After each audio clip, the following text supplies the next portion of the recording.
It is Joe's birthday, and she saw us here moping around, probably telling me to stop being a weenie. So I want to welcome everybody for being here, and it means a lot. I know it means a lot to Joe and definitely all of us. And when I was trying to write this, I've never really done this too much before, but I figure I'd give it a shot. I've played a lot of churches, so I guess I'll do my best Al Sharpton.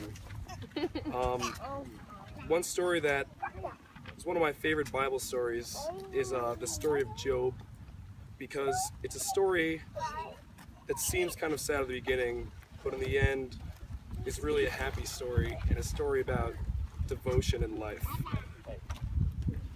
So in the story of Job, we ask ourselves, what's God's desire of us in response to he is and what he has revealed of himself? Throughout this book we've been asking, can we trust God? Meaning, can we believe that he is really doing what is best in our lives and in the world at large? This, of course, has been Job's struggle throughout the story. For though his friends were convinced that he was suffering as a result of some sin in his life, Job knew that he had done nothing to deserve his suffering, just like all of us. All that he could conclude was that God had made some mistake.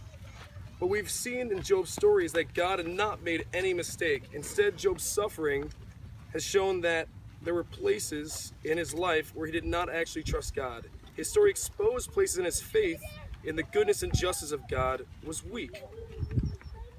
We've seen that as God spoke of his power over creation and his moral perfection, Job was left with no other response than to acknowledge his own lack of wisdom and his fault in accusing God of wrongdoing. Through God's spoken word, Job saw where doubt, lack of wisdom, or weakness of faith had been present in his heart, and where he simply confessed these things in God. God, this is where I have not trusted you, where my faith has been weak. I see that now. I confess and repent. So that's where we find ourselves challenged here today. In these final verses, we see that God desires of his people. We ask ourselves, where has my faith been weak? Where do I not trust God? Where do I need to demonstrate greater obedience and righteousness? Today we ask, what is God's desire for us, and what of the wisdom of God does the book of Job teach us? We can all look around at everything that's happened and look at it as something wrong has happened to us. But in reality, we find that if we keep strength in life, keep strength in love, keep strength in each other, you can get through anything. And when you come out on the other side, we all come out stronger and more unified as a family. I know. That's for sure. You know, like I said, when I was writing this, I thought to myself, what if Joe showed up right now? And probably not want to see me wobbling. In fact, he'd probably bring a six-pack to this cemetery and throw it at me and tell me to lighten the hell up. Yeah, that's so true. It's because he was such a vibrant person, and when he walks into a room, he glowed, and everybody loved to be around him, even though sometimes you want to beat the shit out of him, which definitely happened on more than one occasion. But you know what? I loved every second of it, and I wouldn't trade any of those times for anything. I could tell you some stories, but there's kids around. So. Let us just imagine it. Everything you think happened is exactly what happened. Oh my gosh. There's a great verse at the end of Job 11:17, that says, "Life will be brighter than noonday, and darkness will become like morning." Just like I mentioned before, don't be sad, don't get down, and don't feel like something wrong has been done. Because in actuality, what comes out of it is worth more than gold. I have another verse here that I'd like to read. "Blessed are the poor in spirit, for theirs is the kingdom of heaven. Blessed are those who mourn, for they shall be comforted. Blessed are the gentle, for they shall inherit the earth. Blessed are those who hunger and thirst for righteousness, for they shall be satisfied. Blessed are the merciful, for they shall receive mercy. Blessed are the pure in heart, for they shall see God. Blessed are the peacemakers, for they shall be called the sons of God. Blessed those who have been persecuted for the sake of righteousness, for theirs is the kingdom of heaven. Keep strength, stick together, keep your head up, support each other. Acts 11:23 says, Then we arrived and witnessed the grace of God. He rejoiced and he began to encourage them with all resolute heart to remain in the Lord. And I'll leave you with one last verse that Aunt Leslie found in Joey's Bible, written in by hand. It's from Romans 6:14. And it says, For sin shall not have dominion over you. You are not under the law, but under grace. Never get down about yourself. Never get down about your situation. Always be there for each other, because we're all we've got. I want to just wrap up Joey's birthday. Say happy birthday, brother. Miss you a lot. And definitely have a beer or three for you tonight.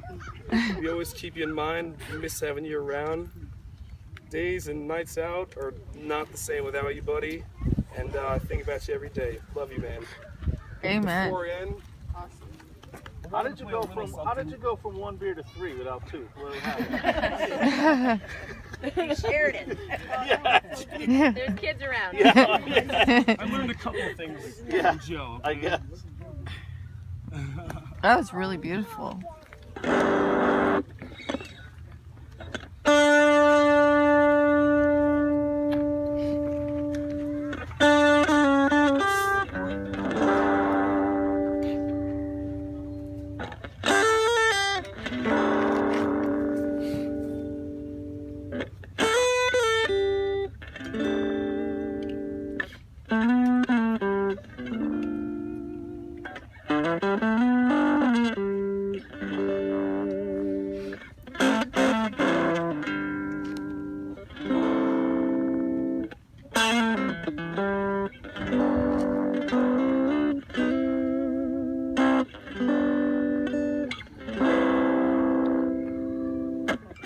I'm gonna need you guys help us sing because I cannot sing.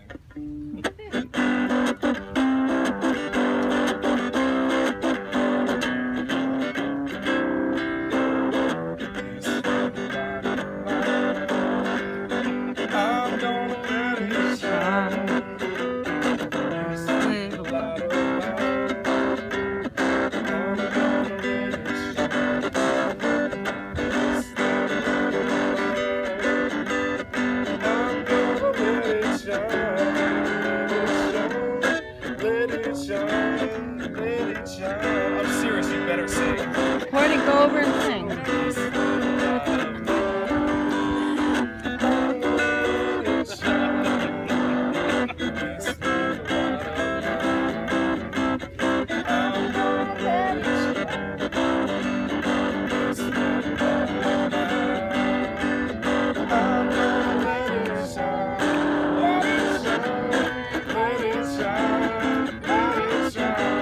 Alright, last time, seriously.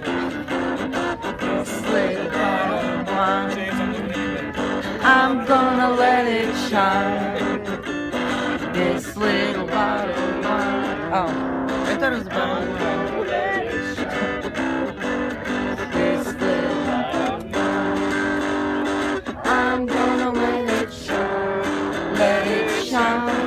Let it shine. Let it shine. Woo! That was so good. Wait, where's this little bottle of wine? Was that the word? No. Little bottle of Second wine. verse.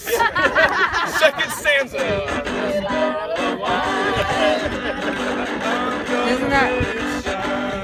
Was that the word? Oh my!